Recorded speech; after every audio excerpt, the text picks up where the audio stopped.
Mon frère a vidé mes comptes et a disparu avec sa petite amie. J'étais désespéré jusqu'à ce que ma fille de 9 ans dise « Maman, ne t'inquiète pas ». J'ai souri et je l'ai caressé sur la tête. Maman a déjà un plan. Une semaine plus tard. Ma sœur a appelé en criant. Je m'appelle Rebecca Thompson. J'ai 36 ans, je suis une mère célibataire de Denver, au Colorado. Et j'avais l'habitude de penser que le pire genre de chagrin d'amour était celui qui venait d'un mari infidèle. J'avais tort. Le pire genre est d'ouvrir votre application bancaire dans un terminal d'aéroport et de réaliser que la personne qui a vidé vos comptes est quelqu'un en qui vous aviez autrefois confiance comme en votre propre ombre. Au moment où j'ai atterri, presque tout ce que j'avais passé des années à construire avait disparu. Mon fonds d'urgence avait disparu. L'argent que j'avais mis de côté pour l'avenir de ma fille avait disparu. Même le petit compte d'investissement que j'avais fait fructifier, un dépôt prudent à la fois, avait été vidé si vite que cela ressemblait moins à un vol qu'à quelqu'un qui aurait plongé la main dans ma poitrine pour en arracher chaque plan que j'avais fait pour les 10 prochaines années. Ce qui rendait la chose encore plus froide, c'est que la personne qui l'avait fait était assise à la table de ma cuisine quelques jours plus tôt, mangeant ma nourriture, souriant dans ma maison, agissant comme un membre de la famille. Je suis rentré chez moi en conduisant avec les mains qui tremblaient si fort que je pouvais à peine les garder sur le volant. Je savais déjà ce que j'allais trouver avant même d'ouvrir la porte d'entrée. La chambre d'amis avait été vidée. Quelques tiroirs avaient été laissés à moitié ouverts, et le silence à l'intérieur de cette maison semblait anormal d'une manière que je n'oublierai jamais. Je me tenais là, essayant de ne pas m'effondrer, jusqu'à ce que ma fille de 9 ans lève les yeux vers moi avec ce petit visage calme et dise « Maman, ne t'inquiète pas. Je m'en suis occupé. » Je l'ai dévisagé car ce n'étaient pas des mots qu'un enfant devrait jamais avoir à dire après une telle trahison. J'ai repoussé ses cheveux en arrière, je me suis forcé à respirer et je lui ai dit la vérité, maman a déjà un plan. Ce que je ne savais pas encore, c'est qu'une semaine plus tard, un appel téléphonique d'un autre membre de la famille allait faire éclater tout ce désordre au grand jour. Avant que je vous dise ce que ma fille m'a montré et pourquoi cet appel téléphonique a tout changé, dites-moi d'où vous regardez et quelle heure il est chez vous en ce moment. Parce que c'est l'une de ces histoires qui devient de plus en plus incroyable à chaque étape. Pour comprendre pourquoi ce que Ryan a fait blesse si profondément, vous devez comprendre qui il était pour moi. J'ai grandi dans une banlieue de classe moyenne à l'extérieur de Denver, dans un de ces quartiers où les enfants faisaient du vélo jusqu'à ce que les lampadaires s'allument et où tout le monde agissait comme une famille jusqu'à ce que les vrais problèmes apparaissent. Quand mes parents ont divorcé, j'avais 16 ans et Ryan en avait 12. 4 ans ne semblent pas beaucoup quand vous êtes adulte, mais à l'époque, j'ai eu l'impression d'avoir été poussé du rôle de sœur à quelque chose de plus proche d'un second parent du jour au lendemain. Notre père était en colère et distant. Notre mère était dépassée et épuisée, et Ryan avait ce regard perdu dans les yeux qui me donnait l'impression que si je ne maintenais pas les choses ensemble, personne ne le ferait. Je le conduisais à l'entraînement de baseball avant même d'être doué pour la conduite. Je restais éveillé pour l'aider à étudier alors que j'avais mes propres examens le lendemain matin. Je travaillais à temps partiel après l'école et, plus d'une fois, j'ai utilisé mon salaire pour lui acheter des cadeaux d'anniversaire qui semblaient venir des deux parents parce que je ne supportais pas l'idée qu'il se sente oublié. Il était drôle à l'époque, adorable à la manière d'un petit garçon brusque, ayant toujours des taches d'herbe sur ses jeans et faisant semblant de ne pas avoir besoin d'aide, même quand c'était manifestement le cas. Pendant des années, si quelqu'un m'avait demandé à qui je confierais ma vie, Ryan aurait été sur cette liste sans hésitation. La vie a continué comme elle le fait toujours. Je me suis marié dans mes années 20, j'ai eu ma fille, Emma, et pendant un petit moment, j'ai cru avoir enfin construit la vie stable que je n'avais jamais pu avoir en tant qu'adolescente. Puis mon mari m'a trompé, a mal menti, et est parti en pensant que quelques textos d'excuses pourraient effacer ce qu'il avait fait. Il ne le pouvait pas. J'ai divorcé, j'ai gardé ma dignité et je me suis concentré sur l'éducation de ma fille. Ryan a été l'une des rares personnes à ne pas disparaître pendant cette période. Il venait m'aider à réparer les cloisons sèches, à remplacer un broyeur à déchets cassés et à réparer le loquet d'une clôture quand je n'avais pas les moyens d'engager quelqu'un. Il se présentait avec une boîte à outils dans une main et de mauvaises blagues dans l'autre. Et Emma l'adorait. Elle l'appelait l'oncle amusant parce qu'il lui avait appris à faire sauter des crêpes sans détruire la cuisine et la laissait lui tendre des vis comme si elle était son assistante sur un chantier. C'est ce qui a été le plus difficile pour moi par la suite. Ce n'était pas seulement qu'il avait volé de l'argent. C'était qu'il avait volé une histoire en laquelle j'avais cru. Au fil des ans, Ryan n'a jamais vraiment trouvé de terrain stable. Il travaillait comme homme à tout faire et prenait des emplois dans la construction par intermittence, réussissant parfois bien pendant quelques mois avant de disparaître dans une autre série d'excuses. Un entrepreneur ne l'avait pas payé. La réparation de son camion l'avait ruiné. Un ami l'avait arnaqué. Je l'ai aidé plus de fois que je n'aurais dû. Rien d'énorme au début. L'argent pour l'essence, une aide pour le loyer, lui prêtait suffisamment pour couvrir les outils dont il jurait avoir besoin pour un grand projet. À chaque fois, il promettait de me rembourser lorsque le prochain chèque serait encaissé. Parfois il le faisait, généralement un peu à la fois, et parfois il n'en parlait plus jamais. Je me disais que c'était ce que faisait la famille. Je me disais qu'il avait eu des débuts difficiles et qu'il avait juste besoin de plus de temps. Cette histoire était facile à croire car j'avais passé la moitié de ma vie à le protéger. Puis Vanessa est entrée en scène et tout chez lui est devenu plus brillant à l'extérieur et plus fragile à l'intérieur. Elle était le genre de femme qui pouvait transformer une sortie pour prendre un café en séance photo et faire paraître un hôtel bon marché luxueux en ligne si elle orientait le téléphone correctement. Chaque dîner avec eux finissait d'une manière ou d'une autre par revenir à l'argent. Pas directement au début, juste de petits commentaires, des questions déguisées en blagues. Cela doit être agréable de travailler dans la finance. Est-ce que Denver est vraiment si cher maintenant? Les districts scolaires ici valent-ils la peine de payer plus? Fais-tu toujours des investissements à côté? Je l'ai remarqué. Je ne réalisais tout simplement pas encore à quel point ils écoutaient tous les deux attentivement. Emma l'a remarqué, elle aussi. Et contrairement à moi, elle ne l'a pas habillé de loyauté. Un samedi après leur départ, elle séchait la vaisselle à côté de moi et a dit très doucement, « Je n'aime pas la façon dont elle pose des questions sur ton argent. » Je me souviens avoir ri un peu et lui avoir dit que les adultes parlent de budget tout le temps. Emma n'a pas ri en retour. Elle a juste dit, « Non, maman. » Elle demande comme si cela lui appartenait. J'aurais dû écouter plus attentivement à ce moment-là. Les enfants n'ont pas le vocabulaire des adultes, mais ils voient souvent la vérité plus vite parce qu'ils ne sont pas occupés à lui trouver des excuses. À l'époque cependant, je pensais toujours que mon plus gros problème était d'aider trop mon frère. Je n'avais aucune idée qu'il mesurait déjà les murs de la vie que j'avais construite et cherchait par où s'introduire par effraction. Au moment où tout s'est effondré, j'avais passé près de 6 ans à reconstruire ma vie, une décision pratique à la fois. Je travaillais comme spécialiste principal des opérations financières pour une entreprise de technologie financière de taille moyenne à Denver, principalement de manière hybride, ce qui signifiait 3 jours au bureau, 2 à la maison. Et plus de feuilles de calcul que n'importe quel humain normal ne devrait en voir en une vie. Ce n'était pas glamour, mais c'était stable. Et stable était devenu mon mot préféré après mon divorce. J'avais acheté une petite maison de 3 chambres dans un quartier convenable près d'une bonne école publique. Le genre d'endroit avec des trottoirs, des promeneurs de chiens et des mini-fourgonnettes alignées chaque après-midi en semaine.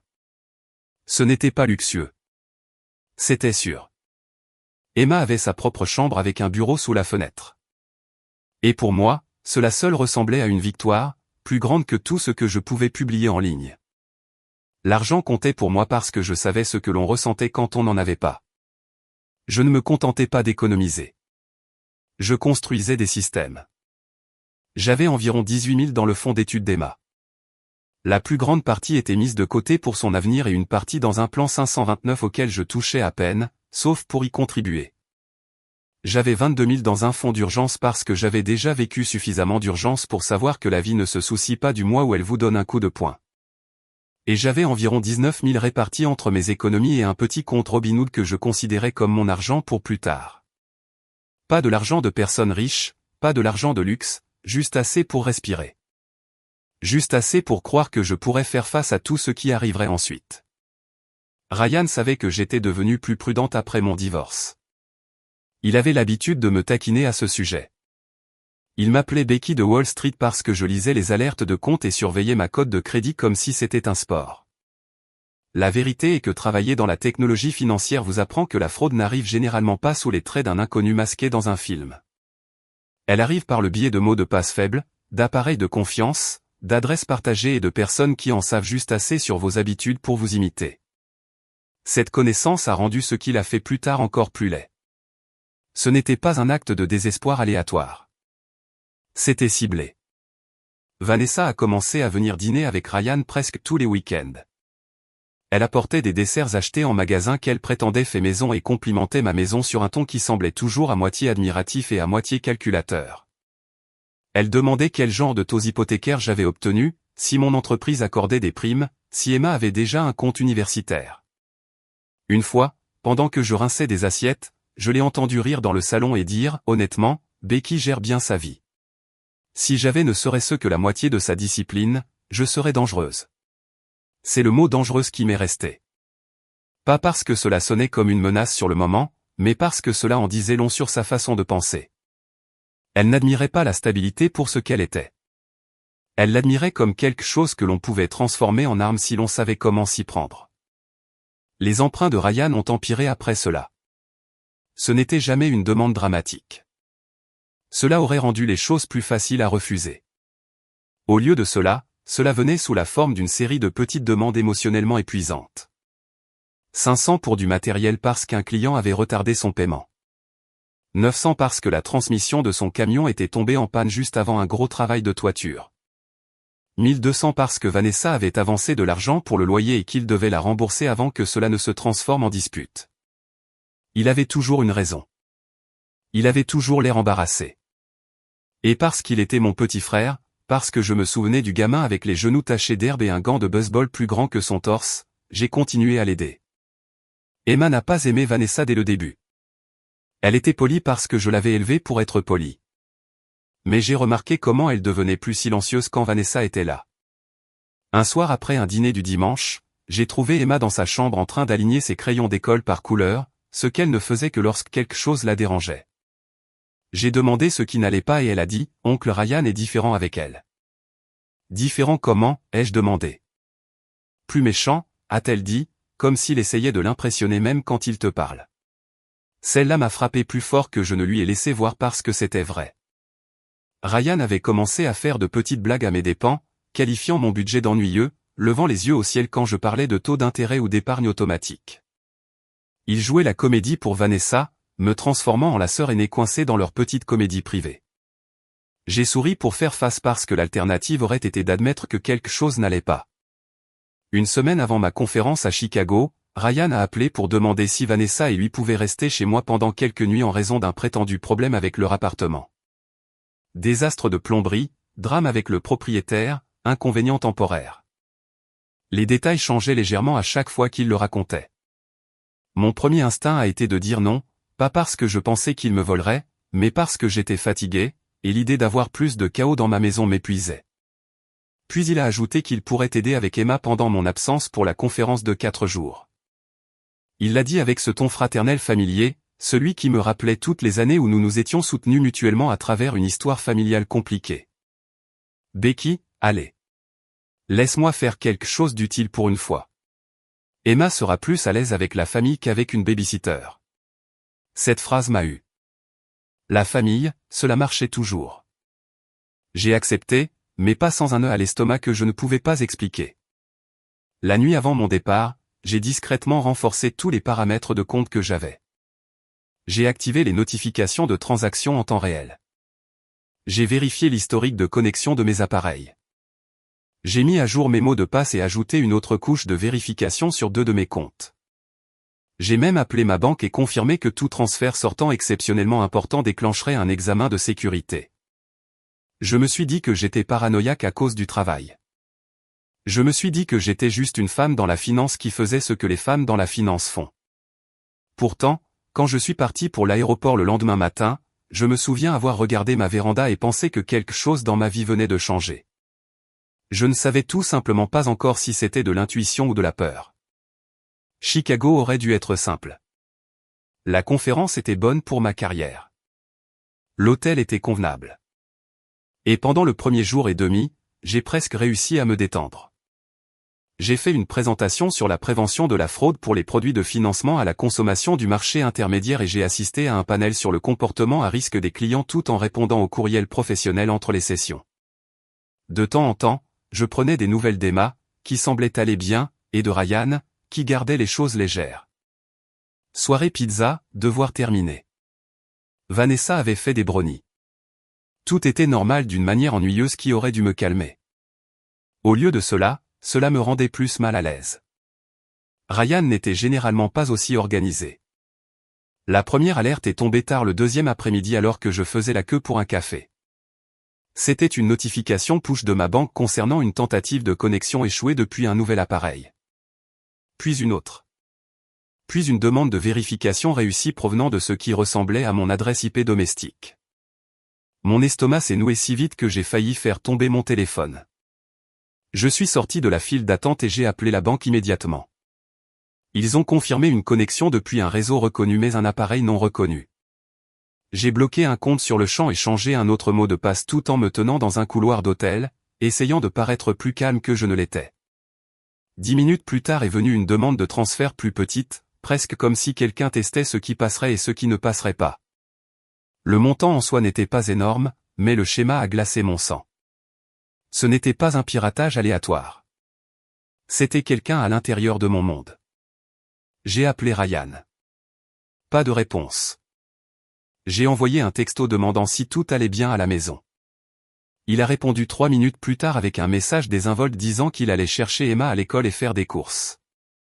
Trop désinvolte, trop rapide, comme s'il avait déjà décidé quel rôle il jouait. Cette nuit-là, j'ai à peine dormi.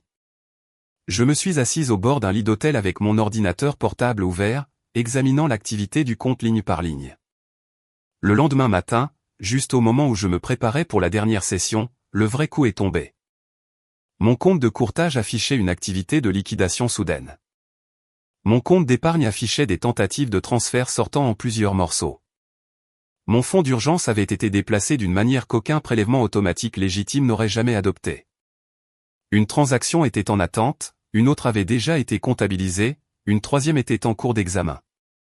Celui qui faisait cela en comprenait assez pour éviter un seul transfert géant et diviser plutôt le mouvement en vagues plus petites. C'est à ce moment-là que le chagrin d'amour a frappé plus fort que la panique. Ryan savait comment je pensais. Il savait que je remarquerais immédiatement un seul retrait géant. Alors, il a essayé de bouger comme un logiciel, silencieux, en couche, plus difficile à inverser. Je n'ai pas crié. Je n'ai pas pleuré dans la chambre d'hôtel. J'ai rappelé le département des fraudes de la banque, j'ai fait remonter le dossier et je leur ai demandé de placer des blocages immédiats partout où cela était possible. Ensuite, j'ai appelé mon bureau et j'ai avancé mon vol de retour. Je n'ai rien dit de tout cela à Ryan. Ce fut ma première vraie décision dans la guerre qui a suivi. Je le voulais calme. Je voulais qu'il croie qu'il avait encore du temps. Pendant le vol de retour, je n'ai cessé de repasser chaque conversation que nous avions eue au cours des 6 derniers mois. Chaque blague que Vanessa avait faite, chaque fois qu'Emma avait dit que quelque chose n'allait pas. C'est étrange ce que la trahison fait à la mémoire. Elle transforme tout votre passé en preuve. Au moment où j'ai atterri à Denver, je savais déjà que je ne rentrais pas chez moi pour trouver de la confusion. Je rentrais chez moi pour trouver une confirmation. La maison avait l'air presque normal de l'extérieur. C'était la partie la plus cruelle. La lumière du porche était allumée. Le sac à dos d'Emma était près du banc de l'entrée. Un bol de céréales reposait dans l'évier comme si n'importe quel jour de semaine ordinaire s'y était déroulé. Mais la chambre d'amis était dépouillée. Placard vide. Salle de bain dégagée. Pas de cordon de chargeur, pas de trousse de maquillage, pas de parfum bon marché flottant dans l'air. Le sac de sport de Ryan avait disparu. Le fer à friser de Vanessa avait disparu. Même une petite trousse à outils que Ryan avait laissée dans mon garage des semaines plus tôt avait disparu. Je me suis tenu dans l'embrasure de la porte et j'ai eu un de ces moments de silence où votre corps comprend quelque chose avant que votre esprit ne soit prêt à le dire à voix haute. Ils n'avaient pas paniqué pour s'enfuir. Ils avaient planifié et étaient partis. Emma était assise à la table de la cuisine dans son uniforme scolaire, les jambes repliées sous elle, m'observant avec une sorte de calme prudent. Aucun enfant de 9 ans ne devrait avoir à apprendre cela. J'ai demandé où était Ryan et elle a dit qu'il était parti après le déjeuner et lui avait dit qu'il reviendrait bientôt. Il n'est jamais revenu. J'ai regardé mon téléphone à nouveau. Plus d'argent s'était volatilisé. Pas la totalité parce que les blocages commençaient à fonctionner, mais assez pour me rendre physiquement malade. Mon fonds d'urgence avait presque disparu. Une partie de mon compte d'investissement avait déjà été liquidée. Un transfert lié à l'avenir d'Emma avait été tenté et signalé. Si je n'avais pas activé le système d'alerte avant de partir, il aurait pu tout prendre proprement. Je me suis enfin autorisé à m'asseoir parce que mes genoux tremblaient. C'est alors qu'Emma a mis sa petite main sur la mienne et a dit très doucement, « Maman, je dois te montrer quelque chose. » La façon dont elle l'a dit m'a fait lever les yeux immédiatement. Elle n'était pas effrayée. Elle était concentrée. Quoi qu'elle ait eu, elle avait attendu que je sois prête à l'entendre. J'aimerais pouvoir dire que je me suis senti soulagée à ce moment-là. Pour la plupart, je me suis senti honteuse parce que pendant que j'étais parti faire la leçon à des adultes sur les modèles de fraude et les risques financiers, mon propre enfant avait apparemment prêté plus d'attention que moi à l'intérieur de ma propre maison. Emma m'a d'abord apporté mon vieil iPad. C'était celui que je l'avais laissé utiliser pour les applications de dessin et les jeux mathématiques après avoir acheté le nouveau l'année dernière. Elle le tenait à deux mains comme s'il s'agissait de quelque chose de fragile et d'important, ce qui était le cas. « Maman, je ne savais pas si je devais te le dire avant, » a-t-elle dit. « Mais j'ai pensé que si je te le disais trop tôt, ils arrêteraient de parler. Il n'y a aucune phrase sur Terre qui fera chuter votre cœur plus vite que d'entendre votre enfant expliquer calmement qu'elle a rassemblé des preuves pendant que vous étiez hors de la ville. » Elle a ouvert un dossier photo et m'a montré des photos du permis de conduire de Vanessa, l'email de confirmation de la réception d'une location de voiture et une capture d'écran d'une étiquette d'expédition que Ryan avait imprimée chez moi. « Pourquoi as-tu ça ?» ai-je demandé. Et Emma m'a regardé avec un sérieux absolu. Parce qu'elle a laissé son portefeuille sur le canapé un jour et je me suis souvenu de son nom de famille, et parce que l'oncle Ryan agissait de manière sournoise. Elle a dit, « J'ai besoin que tu comprennes quelque chose. » Emma ne jouait pas au détective parce que c'était amusant. Elle essayait de donner un sens au danger des adultes avec les outils à la disposition d'un enfant. Cela m'a presque brisé plus que le vol lui-même. Ensuite, elle a lancé 2 courtes vidéos. Dans la première, l'angle de la caméra était bas et partiellement bloqué par la corbeille de fruits sur le comptoir de ma cuisine. Je pouvais entendre Vanessa en premier. Elle chuchotait sèchement sur le fait que la Floride était moins chère s'ils y arrivaient avant le week-end. Ryan semblait irrité, impatient, rien à voir avec le frère que je connaissais. Il disait que j'avais assez d'argent pour recommencer et que cela ne me manquerait pas vraiment parce que j'étais doué pour en gagner davantage. Il y a une sorte de froid qui vous traverse lorsque quelqu'un que vous aimez réduit vos années de sacrifice à un talent personnel comme la pâtisserie ou le tennis, comme si votre travail signifiait moins parce que vous l'aviez bien géré. Dans la deuxième vidéo, leur voix était plus basse et plus difficile à distinguer, mais j'en ai saisi assez. Ryan parlait de l'accès. Vanessa demandait si je remarquerais la tentative sur le 529 tout de suite. Ryan disait que le fonds d'urgence était plus facile et qu'il pourrait déplacer une partie de l'autre argent en couche à travers les comptes avant que je ne rentre à la maison. Mes mains tremblaient au moment où le clip s'est terminé. Emma a observé mon visage attentivement et a dit, « Je ne voulais pas te faire peur quand tu étais absente. Je voulais juste m'assurer que nous avions des preuves. » Je l'ai serrée si fort qu'elle a poussé un petit cri. Puis je me suis reculé parce que la dernière chose dont elle avait besoin était que je l'écrase pendant que je pleurais. Je lui ai dit qu'elle avait fait ce qu'il fallait. Ensuite, j'ai rappelé la police et la banque, cette fois avec des preuves au lieu de soupçons. Une fois que j'ai donné à l'équipe de fraude de la banque les vidéos, les informations sur les appareils, les eurodatages et les noms liés aux nouveaux itinéraires de transfert, tout a changé. Le ton au téléphone est devenu plus vif. L'affaire a dégénéré rapidement. L'un des chemins de transfert menait à un compte nouvellement ouvert en Floride. Un autre menait à un compte de réception sous un nom différent, ce qui rendait l'affaire plus vaste qu'un simple vol familial. L'inspectrice Elena Ruiz de la police de Denver est passée ce soir-là et a regardé les clips 2 fois sans interrompre. Puis elle m'a regardé et a dit, « Votre frère n'a pas craqué pour voler de l'argent liquide. C'était organisé. Nous allons le traiter de cette façon. » La prochaine explosion est survenue exactement une semaine plus tard, et elle est venue de la manière dont l'accroche l'avait promis. Mon téléphone a sonné pendant que j'étais dans ma cuisine, examinant des relevés bancaires imprimés avec l'inspectrice Ruiz sur haut-parleur. L'identification de l'appelant indiquait Sarah. Ma sœur aînée et moi n'étions pas proches, non pas parce que nous nous détestions, mais parce que la vie nous avait poussés dans des coins différents, et Ryan avait toujours flotté entre nous, jouant une version légèrement différente de lui-même avec chaque personne. Dès que j'ai répondu, Sarah a crié, « Becky, qu'est-ce qu'il a fait? Qu'est-ce qu'il a utilisé? Pourquoi la police m'appelle-t-elle au sujet de compte à mon nom ?» Sa voix était si forte que j'ai dû éloigner le téléphone de mon oreille. Elle a dit qu'un enquêteur sur les fraudes bancaires l'avait contacté parce que de nouveaux comptes avaient été ouverts en utilisant ces informations, dont l'un avait déjà reçu des transferts entrants liés à des activités suspectes. Sarah était furieuse et terrifiée. Elle n'arrêtait pas de dire « Je savais qu'il mentait sur quelque chose. Je le savais. Il m'a emprunté de l'argent l'année dernière et je ne l'ai jamais récupéré. Je me tenais là avec le téléphone dans une main et la chronologie de la fraude imprimée dans l'autre.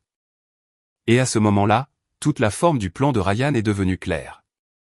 Il n'avait pas seulement volé mon argent. Il avait entraîné un autre membre de la famille là-dedans pour créer une distance entre lui et l'argent. Il avait utilisé l'identité de Sarah comme tremplin. L'inspectrice Ruiz prenait des notes pendant que Sarah parlait. Cette nuit-là, mon prétendu plan est finalement devenu plus qu'un instinct. C'est devenu une pression parce que j'avais signalé l'activité suspecte tôt. Parce que j'avais donné à la banque des eurodatages concrets, parce qu'Emma avait conservé des preuves, et parce que Ryan était assez arrogant pour utiliser des informations familiales à plusieurs endroits, des parties de l'argent étaient déjà bloquées à mi-chemin. Une grande partie des transferts sortants avait été mise en attente dans les institutions d'accueil. Une autre partie avait déclenché un examen approfondi parce que les données d'identité liées ne correspondaient pas parfaitement. Ryan et Vanessa pensaient avoir de l'avance. En réalité, ils avaient couru droit dans un couloir qui se rétrécissait. L'inspectrice Ruiz m'a dit de ne recontacter aucun d'eux. J'ai donc fait le contraire de ce que font la plupart des personnes trahies. Je suis restée silencieuse. Pas de texto dramatique, pas de publication sur les réseaux sociaux, pas d'avertissement. Je voulais que Ryan soit détendu et imprudent. Je voulais que Vanessa soit impatiente. Et c'est exactement ce qui s'est passé. 48 heures plus tard, l'un des comptes a tenté un autre retrait dans le sud de la Floride. Puis une retenue d'hôtel est apparue. Puis un billet d'avion. Ils essayaient de fuir avant que le système ne se referme sur eux. Ils ne réalisaient tout simplement pas que c'était déjà le cas. Les gens imaginent la vengeance comme un moment explosif, une confrontation, un discours qui laisse tout le monde abasourdi. La vraie vengeance, le genre qui vous satisfait réellement, est généralement plus silencieuse. C'est regarder des personnes qui se croyaient intelligentes réaliser lentement que chaque issue se ferme. Ryan et Vanessa ont atteint la région de Miami avant que les murs ne s'effondrent complètement. Ils se sont enregistrés dans un hôtel près de Fort Lauderdale en utilisant l'argent qui aurait dû payer les vêtements d'école d'Emma, les réparations d'urgence et l'avenir que je lui construisais. L'unité de fraude bancaire s'est coordonnée avec les forces de l'ordre en Floride une fois que la pièce de l'usurpation d'identité a élargi l'affaire. L'inspectrice Ruiz me tenait au courant lors d'appels prudents et mesurés qui, d'une manière ou d'une autre, rendaient tout à la fois plus officiel et plus surréaliste. La poussée finale a eu lieu lorsque Ryan a tenté de déplacer une autre partie de l'argent depuis le compte ouvert avec les informations de Sarah. Cette tentative a déclenché le blocage qui attendait en arrière-plan. Presque en même temps, Vanessa a utilisé une carte de débit liée à l'un des comptes de réception signalés. Après cela, la piste n'a pas été difficile à suivre. Ils ont été arrêtés avant d'embarquer pour un vol international. Pas une fuite glamour non plus, juste une tentative précipitée et bâclée de disparaître quelque part de plus chaud et de moins cher avant que la piste de l'argent ne finisse par les rattraper. Quand j'ai entendu pour la première fois les mots « nous les avons », je n'ai pas ressenti la joie comme je m'y attendais. J'ai senti tout mon corps s'immobiliser, comme si mon système nerveux avait enfin reçu le mémo l'informant que le mode de survie pouvait se relâcher une seconde. Puis vint la vague suivante. Déclaration, transfert de preuves, copie de dossier de compte, examen des montants récupérés. La bonne nouvelle était qu'une grande partie de l'argent avait été gelée avant que Ryan ne puisse tout dépenser. La mauvaise nouvelle était qu'une partie avait déjà disparu, dépensée en acompte d'hôtel, en vol, en retrait d'espèces, en achat de créateurs que Vanessa avait apparemment jugés essentiels à la vie en cavale, et en dette de geôlier à Ryan dont je ne connaissais même pas l'existence. Cette partie importait parce qu'elle répondait à la question qui me hantait depuis le début. Était-ce une cupidité soudaine ou avait-il toujours évolué dans cette direction? La réponse était pire que l'une ou l'autre des options prises isolément. Il avait été à la fois imprudent et délibéré pendant longtemps.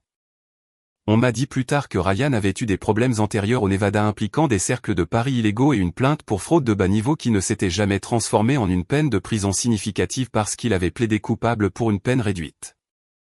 Il ne m'avait jamais rien dit de tout cela, bien sûr. Pourquoi l'aurait-il fait? J'étais la sœur stable, le plan de secours, celle qu'il pouvait encore charmer quand le reste de sa vie devenait compliqué. Vanessa a parlé la première. Je ne peux pas dire que j'ai été surprise. Les femmes comme elle aiment souvent le danger jusqu'à ce que le danger cesse d'être esthétique. Elle a accepté de coopérer une fois qu'elle a réalisé que Ryan n'était pas un arnaqueur incompris, mais un homme prêt à la laisser assumer une part égale de responsabilité pour un plan qu'il avait largement élaboré. Selon la déclaration qui m'a été résumée, c'était Ryan qui avait cartographié mes comptes, chronométré ma conférence et déterminé quels fonds étaient les plus faciles à déplacer rapidement. Vanessa n'était pas innocente. Elle a posé des questions, a aidé à tester les limites et a joyeusement dépensé l'argent volé. Mais elle n'était pas l'architecte. C'était Ryan. Il l'avait également apparemment menacé de révéler des informations sur des dettes et de fausses demandes de crédit liées à son nom si elle se retournait contre lui, ce qui m'a dit tout ce que j'avais besoin de savoir sur le genre d'homme qu'il était devenu. La chose la plus proche d'une confrontation directe que j'ai eue s'est produite par vidéo lors d'un processus d'entrevue de suivi. Ce n'était pas cinématographique, pas de musique enflée en arrière-plan, pas de public haletant, juste un écran, une lumière fluorescente et le visage de mon frère semblant plus fatigué et plus petit que je ne l'avais jamais vu. Il a d'abord essayé de rejeter la faute. Il a dit que je l'avais toujours traité comme un projet. Il a dit que je lui avais donné l'impression d'être le raté de la famille quoi qu'il fasse. Il a dit que je jugeais Vanessa et que j'agissais comme si l'argent me rendait meilleur que tout le monde. C'était le genre de discours construit à partir d'un ressentiment qui fermentait clairement depuis des années. Je l'ai laissé terminer. Puis je lui ai posé une question. As-tu ne serait-ce qu'une seule fois pensé à Emma quand tu as transféré son avenir dans ton fond de fuite? Cela l'a arrêté. Pas parce qu'il a soudainement ressenti de la honte comme dans un film, mais parce que cela l'a forcé à sortir du scénario d'apitoiement sur lui-même qu'il avait préparé. Il a détourné le regard. J'ai continué. Je lui ai dit qu'il n'avait pas volé une banque, ni un système sans visage, ni un riche inconnu qui ne s'en apercevrait jamais.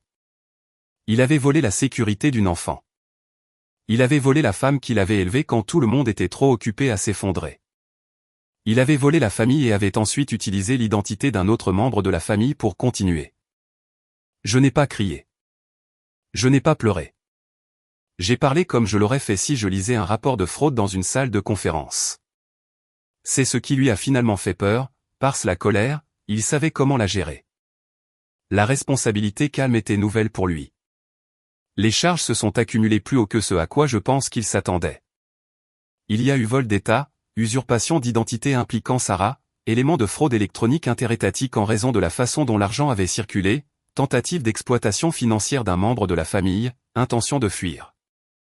L'angle de l'accusation est devenu plus net une fois que les enquêteurs ont pu démontrer la planification, les transferts en couches et l'utilisation des informations d'un autre parent. Vanessa a négocié un accord en abandonnant les communications, les détails des comptes et en confirmant que Ryan avait parlé pendant des mois d'avoir besoin d'un gros coup pour recommencer. Ryan a obtenu la peine la plus lourde, exactement comme il le méritait. On m'a dit très tôt de ne pas faire une obsession de la sentence finale parce que cela dépendrait des tribunaux.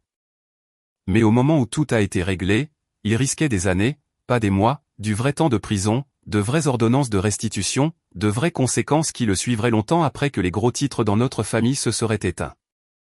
Cela comptait plus pour moi que la vengeance au sens superficiel. Je n'avais pas besoin d'excuses dramatiques. J'avais besoin que le monde nomme correctement ce qu'il avait fait et le punisse en conséquence. Sarah a coupé les ponts avec lui de manière complète. Notre mère a pleuré et a demandé s'il y avait un moyen de faire la paix, ce qui m'a indiqué qu'elle ne comprenait toujours pas complètement ce qu'il avait fait. Ma réponse a été simple. La paix n'est pas la même chose que faire semblant. Pour la première fois dans la vie de Ryan, personne dans la famille n'adoucissait les angles pour lui. Et honnêtement, c'était peut-être la conséquence la plus satisfaisante de toutes. Après les arrestations, la paperasse, le processus de récupération et la longue et vilaine période où chaque appel téléphonique me serrait la poitrine, la vie a fait ce qu'elle fait toujours. Elle a continué. C'est l'une des choses les plus étranges à propos de la trahison.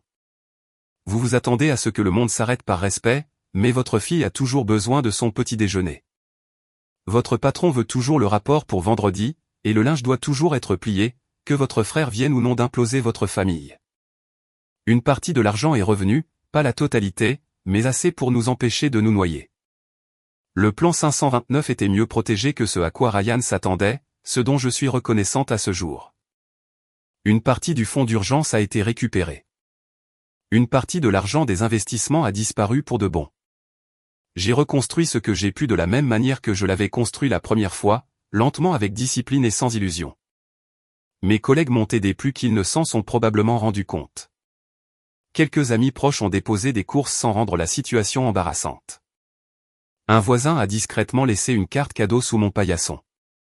Ces actes de décence ont compté parce qu'ils nous ont rappelé, à Emma et à moi, que l'égoïsme d'une personne n'efface pas la bonté de tous les autres.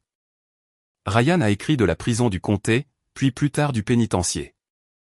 La première lettre était pleine d'excuses déguisées en réflexion. La deuxième était plus honnête. À la troisième, il a finalement utilisé un langage clair. Je t'ai volé.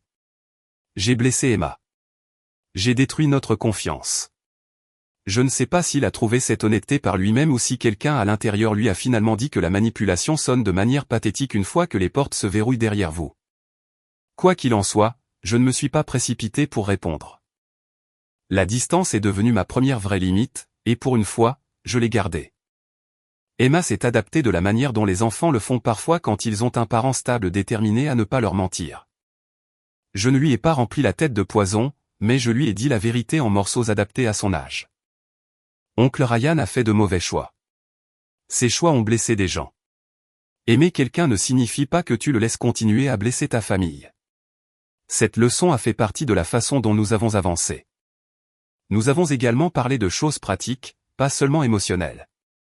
La sécurité des mots de passe, le fait de ne pas partager d'informations personnelles, pourquoi les adultes ne devraient jamais demander aux enfants de garder certains types de secrets, pourquoi être poli est bien, mais écouter ses sentiments inconfortables compte aussi.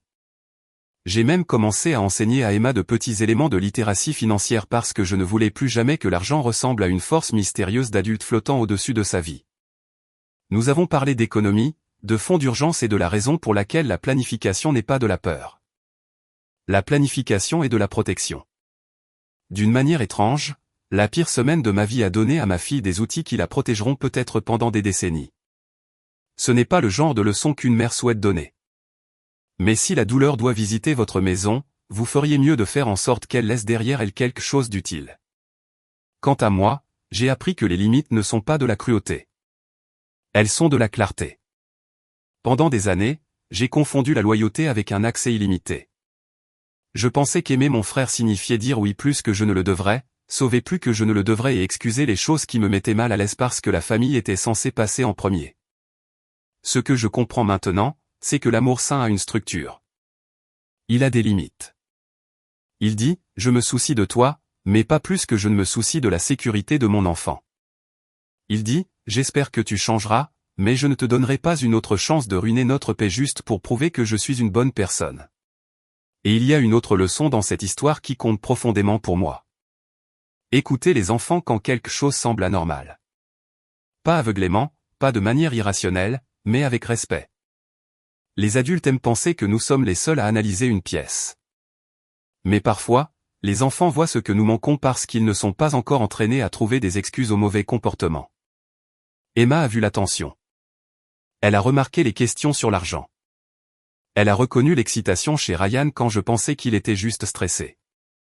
Ses instincts n'ont pas remplacé les preuves, mais ils m'ont orienté vers la vérité bien avant que je sois émotionnellement prête à l'accepter. Cela compte. Donc, s'il y a quelque chose de bon que je veux que les gens retiennent de ce qui nous est arrivé, c'est ceci. Enseignez la prudence à vos enfants sans leur enseigner la peur. Enseignez-leur que leur voix compte quand quelque chose ne semble pas juste. Enseignez-leur ce que signifie la vie privée, à quoi devrait ressembler la confiance et pourquoi les relations familiales ont toujours besoin de limites. Ce ne sont pas des leçons froides. Ce sont des leçons d'amour. Aujourd'hui, notre maison ressemble à nouveau à la nôtre. Calme d'une manière saine. Emma fait toujours ses devoirs à la table de la cuisine. Je vérifie toujours les alertes de mon compte plus que ne le fait probablement la personne moyenne. J'ai encore des moments où un numéro inconnu sur mon téléphone me noue l'estomac. La guérison n'est pas dramatique. Elle est répétitive. Ce sont les 1000 jours ordinaires où rien de terrible ne se produit et où l'on commence lentement à croire à nouveau en la paix. Ryan peut écrire toutes les lettres d'excuses qu'il veut. Peut-être qu'un jour je lui pardonnerai au sens privé pour ma propre paix. Mais le pardon n'est pas un accès et ce n'est pas de l'oubli. Certaines portes restent fermées parce que la sagesse en a finalement appris l'adresse. Si vous étiez à ma place, qu'auriez-vous fait? Auriez-vous protégé la famille à tout prix? Ou auriez-vous choisi la sécurité de votre enfant au moment où les deux entraient en conflit? Je veux vraiment le savoir parce que parfois le plan le plus silencieux est la forme de protection la plus forte que nous ayons. Cette histoire est purement fictive et destinée à des fins de divertissement et d'éducation.